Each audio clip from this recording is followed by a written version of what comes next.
The Adventure of the Blanched Soldier by Arthur Conan Doyle.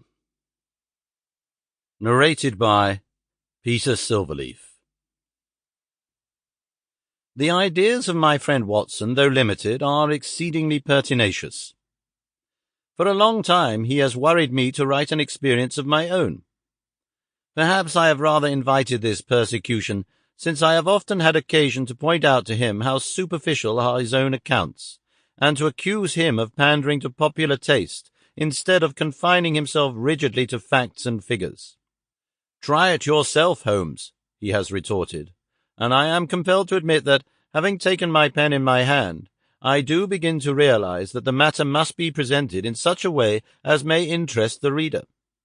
The following case can hardly fail to do so, as it is among the strangest happenings in my collection, though it chanced that Watson had no note of it in his collection.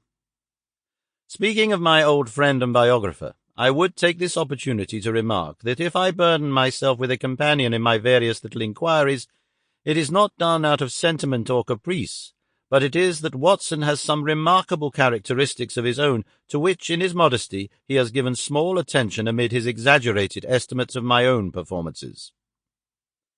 A confederate who foresees your conclusions and course of action is always dangerous, but one to whom each development comes as a perpetual surprise, and to whom the future is always a closed book, is indeed an ideal helpmate.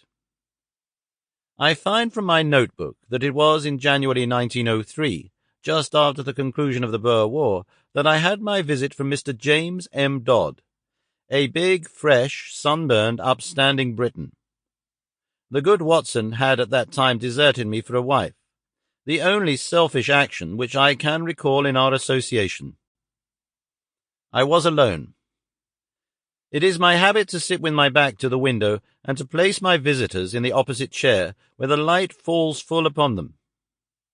Mr. James N. Dodd seemed somewhat at a loss how to begin the interview. I did not attempt to help him, for his silence gave me more time for observation.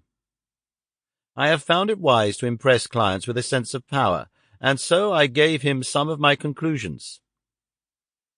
"From South Africa, sir, I perceive?" "Yes, sir," he answered with some surprise. "Imperial Yeomanry, I fancy?" "Exactly." "Middlesex Corps, no doubt." "That is so, Mr. Holmes, you are a wizard." I smiled at his bewildered expression. When a gentleman of virile appearance enters my room with such a tan upon his face as an English sun could never give, and with his handkerchief in his sleeve instead of in his pocket, it is not difficult to place him. Sample complete. Ready to continue?